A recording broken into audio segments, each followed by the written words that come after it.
Video आज की शायद लंबी हो जाएगी, मगर इसके बाद लंबी नहीं होगी ना, क्योंकि आज थोड़ा फर्स्ट वीडियो थी। इसके बाद मैंने इसमें बीच में बताया भी कि ऐसे ऐसे अपन को आगे चलना है ना।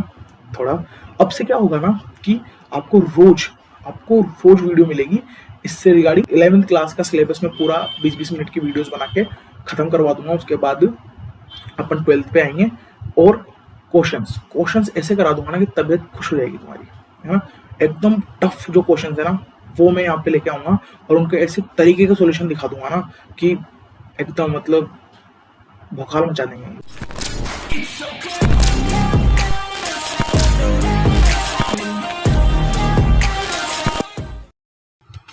हेलो, तो आज अपन पढ़ने वाले हैं rectilinear motion in a straight line.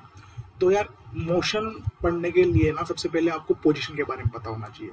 अब पोजीशन के लिए एक सबसे बढ़िया एग्जांपल है कि यूँ मान लो कि आपका दोस्त कहीं बाहर से आपके पास आ रहा है ना।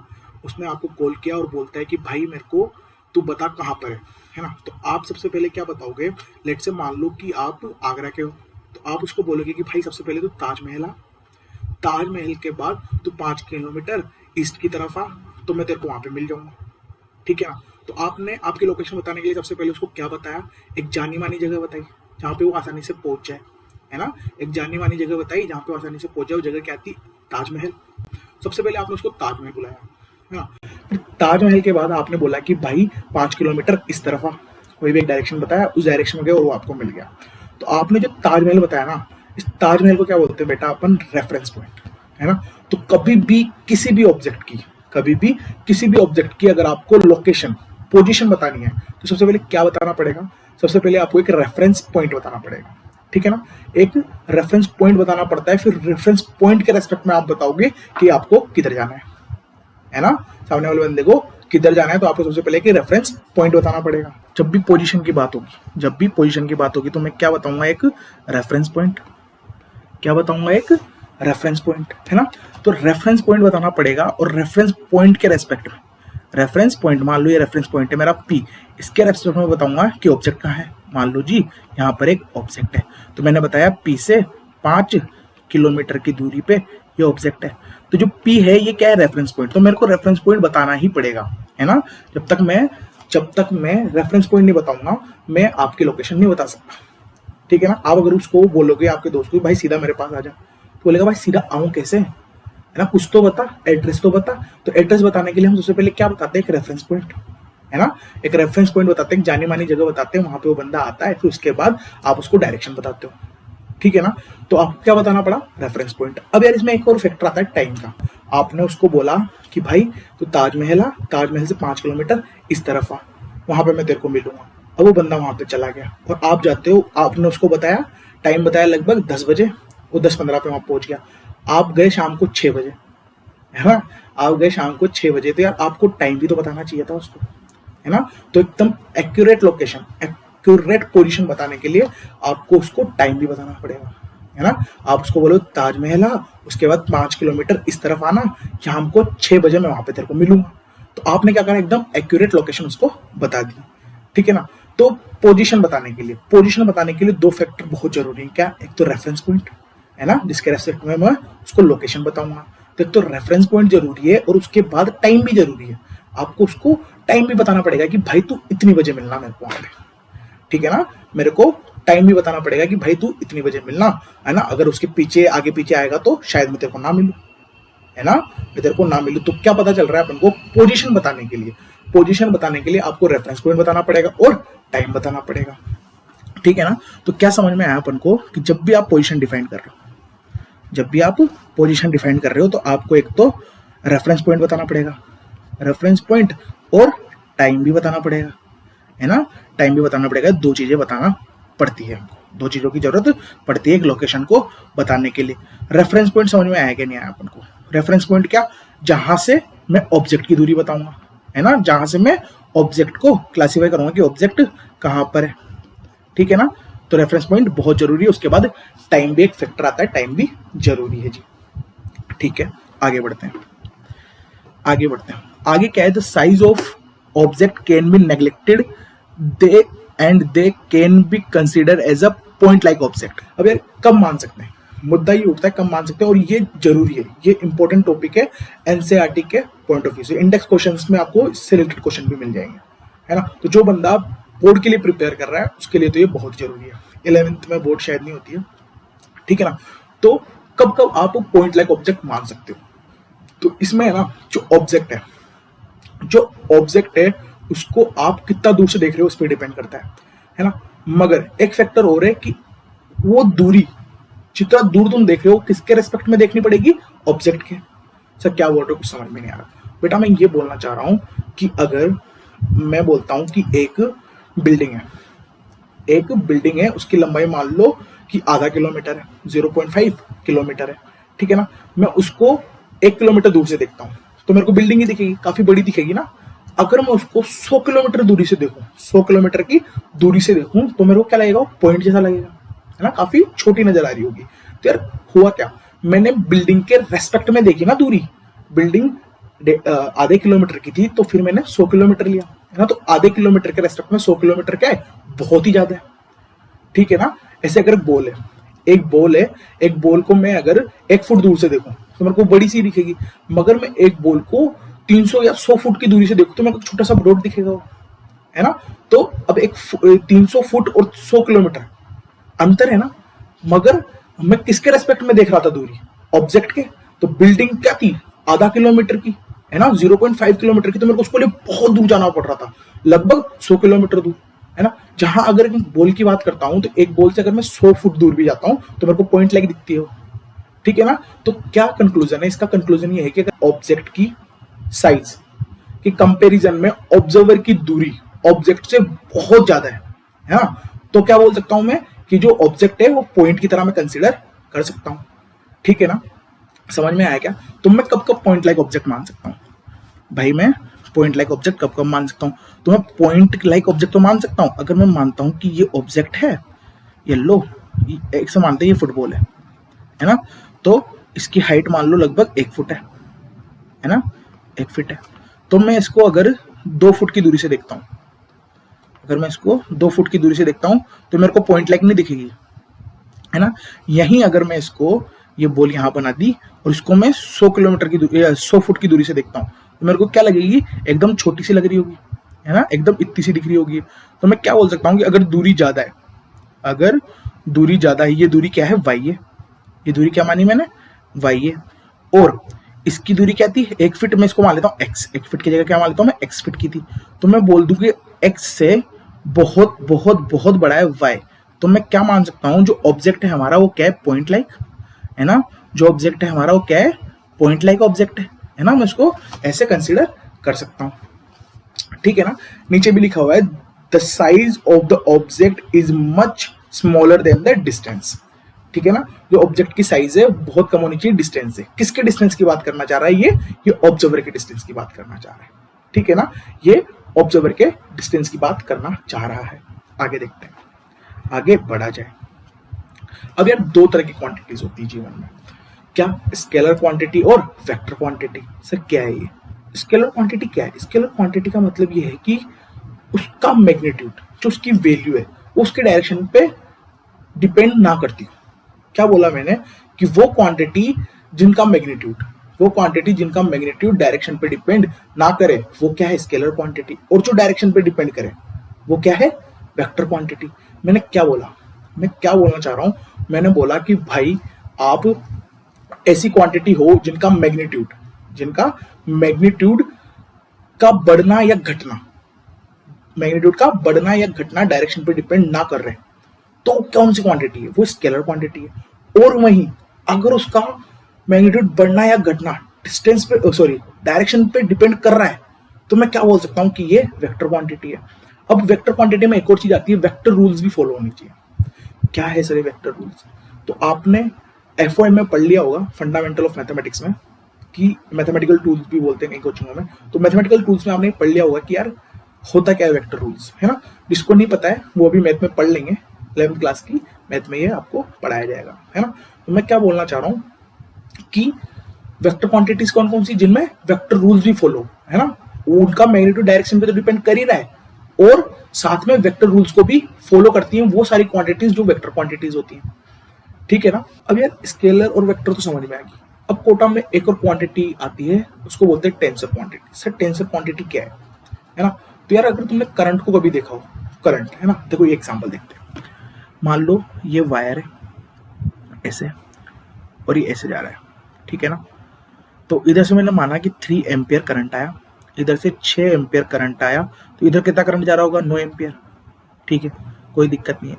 अब मैं ऐसे बोलता हूँ कि यार ये इधर आया, तो अगर मैं इसको जोड़ूं, मैंने सिंपल जोड़ दिया ना, 3 + 6 किया, 9 आ गया, ठीक है ना। मैंने सिंपल एडिशन किया है। क्या मैंने वेक्टर एडिशन किया है? क्या वेक्टर एडिशन क्या होता, अगर यहाँ पे से कोई एंगल होता, ये थीटा होता और ये बीटा होता, तो मैं क्या करता, 3 cos थीटा लिखता और 6 cos बीटा लिखता। इन दोनों को जोड़ने के बाद जो रिजल्ट आता वो ये आता है ना, 9 की जगह जो भी वैल्यू आती। तो अगर ये वेक्टर क्वांटिटी होती तो मैं ऐसे ऐड कर रहा होता, पर मैंने ऐसे ऐड किया क्या, नहीं, मैंने तो सिंपली जोड़ दिया। मगर अगर मैं इसका डायरेक्शन चेंज कर दूं, ऐसे था, मैंने इसको ऐसे मान लिया, इधर से 3 एम्पियर आया, इधर 6 एम्पियर गया, इधर भी वायर था। तो अब यार इधर से आया, इधर गया, इधर ज्यादा गया ना, तो इधर से कुछ करंट आ रहा होगा, है ना। कितना आ रहा होगा, इधर से भी 3 एम्पियर आ रहा होगा। तो अभी हुआ क्या, ये डायरेक्शन पर भी डिपेंड कर रहा है। मैंने इसका डायरेक्शन चेंज किया तो वैल्यू चेंज हो गई ना। पहले 9 आ रही थी, फिर 6 आ गई। तो भाई डायरेक्शन पे डिपेंड कर रहा है ना, डायरेक्शन पे तो डिपेंड कर रहा है। और ये वेक्टर क्वांटिटी नहीं है।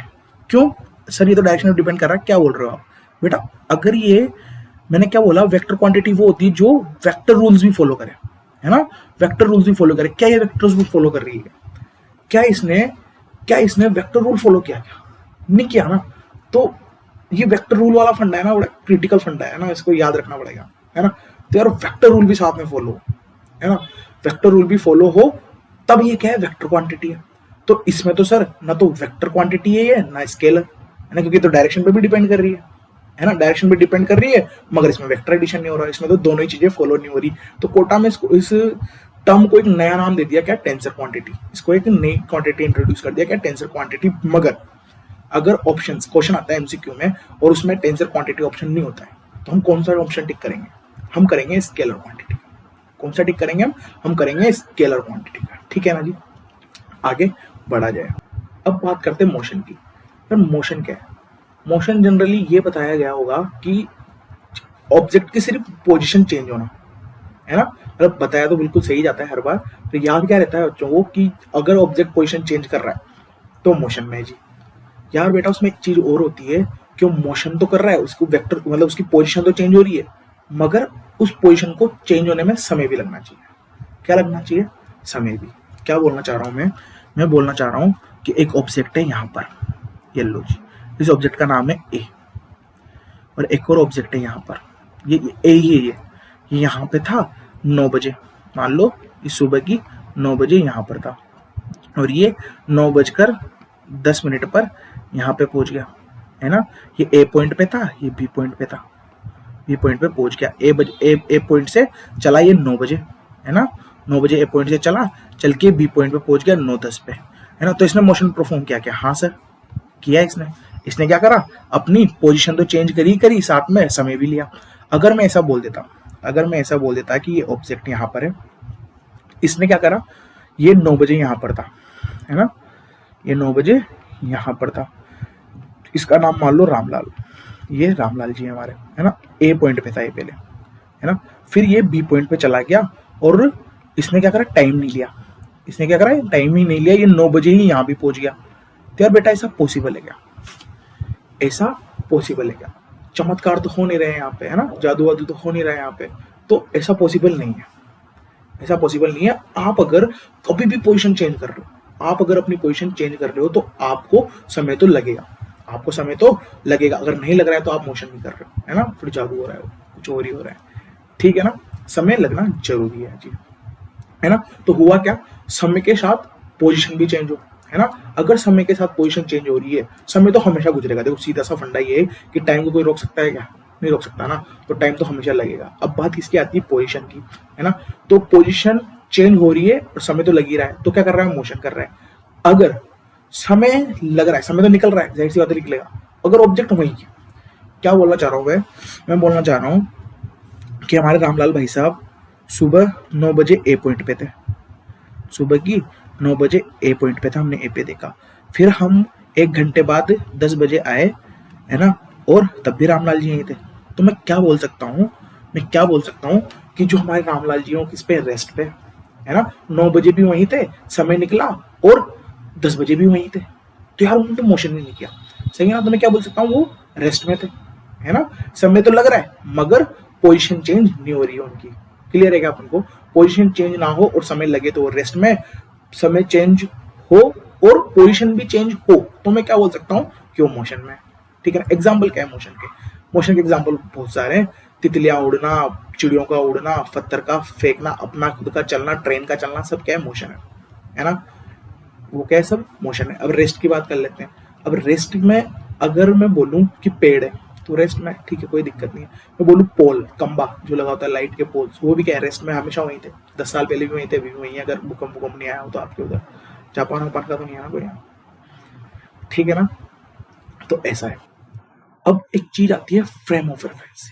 यार आपने ये तो बोल दिया कि चिड़िया उड़ रही थी, मान लो बहुत सारी चिड़िया एक साथ उड़ रही है ना, बहुत सारी चिड़िया एक साथ उड़ रही है। अब एक चिड़िया चल रही थी, उसके बगल में, जस्ट उसके बगल में एक और चिड़िया उड़ रही है, दोनों चिड़िया साथ में उड़ रही है। तो अगर ये चिड़िया इसको सुबह की 9 बजे देखती है बगल वाली चिड़िया को, तो क्या बोलेगी कि हाँ मेरे बगल में उड़ रही है। अब वो 9:10 पे देखती है, तब भी उसके बगल में ही है, ठीक है ना। तो पहले भी उसके बगल में थी और 9:10 पे भी उसके बगल में ही है, तो क्या बोलेगी कि यार इसकी कोऑर्डिनेट तो सेम है, ये मोशन नहीं कर रही है मेरे रेस्पेक्ट में, तो है ना। तो उस चिड़िया को क्या लग रहा होगा कि चल ही नहीं रही, मेरे बगल में ही है, मैंने 9 बजे उड़ना शुरू किया था, 9:10 हो गए, ये तो मेरी बगल में ही है, इसने तो अपनी पोजीशन चेंज ही नहीं की, ठीक है ना।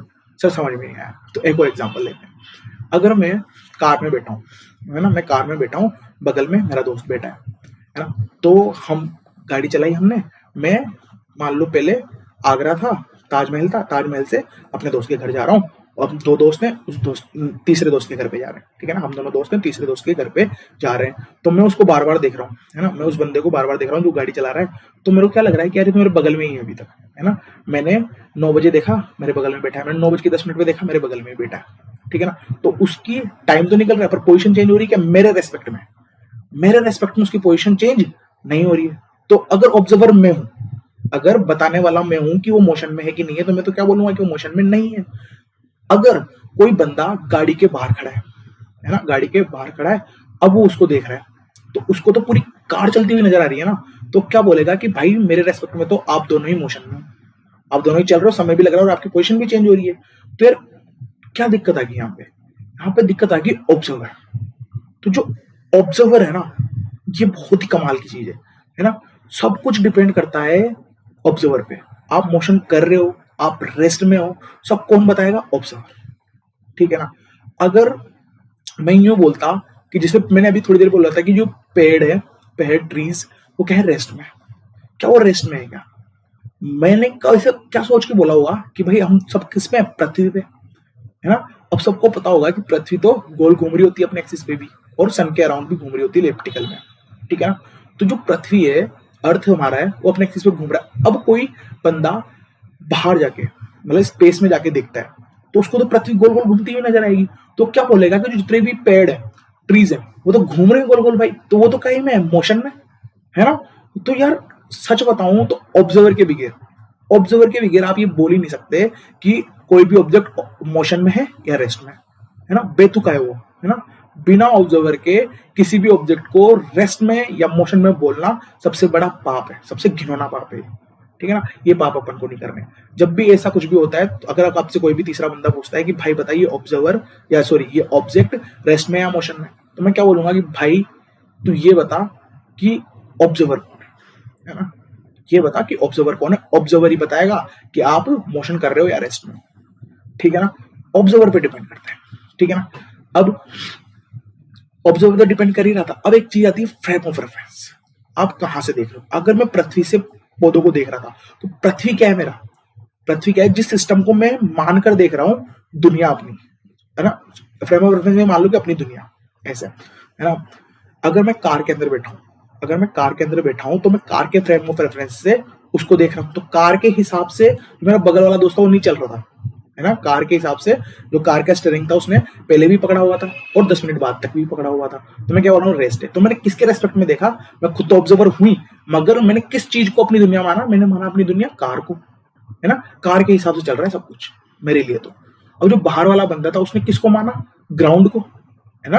अर्थ का जो ग्राउंड है उसको उसने क्या माना कि भाई यही क्या है, मेरा फ्रेम ऑफ रेफरेंस है। हाँ, फ्रेम ऑफ रेफरेंस है, अब मैं तो इसके हिसाब से बताऊंगा, तो इसके हिसाब से तो कार चलती हुई जा रही है ना। तो फ्रेम ऑफ रेफरेंस समझ में आया क्या अपन को। फ्रेम ऑफ रेफरेंस क्या है, किस जगह किस सिस्टम के अंदर बैठ के मैं ऑब्जर्व कर रहा हूँ, है ना। एक और एग्जाम्पल लेते हैं ट्रेन का। अगर मैं ट्रेन में चल रहा हूँ, है ना, मैं ट्रेन में चल रहा हूँ और कोई बंदा इधर से चल के पीछे से चल के आगे जा रहा है ना। तो मेरे को क्या लग रहा है, वो चलता हुआ दिख रहा है ना। मेरे बगल में एक और दोस्त बैठा है मेरा, वो दोस्त मेरे साथ ही रहता है हमेशा, है ना। फिर उसने भी देखा, वो भी कह रहा है कि हाँ मोशन में। अब बाहर टीटी है, अगर मैं टीटी को फोन लगा के पूछूं कि भाई साहब, जो भी है बड़ा हो गया, भाई साहब आपको वो जो बंदा गया वो चलते हुए दिख रहा है क्या, वो बोलेगा कि हाँ दिख रहा है। फिर मैं बोलूंगा कि हम दोनों बैठे हुए दिख रहे हैं क्या, बोलेगा नहीं आप भी तो चल रहे हो। बोलेगा, हम बोलेंगे कैसे, सटिया गए हो क्या। तो वो बोलेगा नहीं नहीं भाई साहब ट्रेन पूरी चलती हुई जा रही है, तो आप तो मेरे को तीनों ही चलते हुए नजर आ रहे हो, ठीक है ना। फिर वो बोलेगा कि यार मेरे कंपैरिजन में, अब मैं बोलूंगा कि मेरे कंपैरिजन में वो जो बंदा था चलता हुआ जा रहा था वो चलता हुआ नजर आ रहा है क्या। तो वो क्या कर रहा है, वो मैंने उसको कंपैरिजन बोला कि मेरी तुलना में बता, तो खुद को कहां पे मान रहा है, मेरी जगह पे। तो वो बोलेगा कि अगर मैं ट्रेन की सीट पे बैठा होता तो मेरे को ऑब्जेक्ट चल रहा हुआ नजर आ रहा होता, है ना।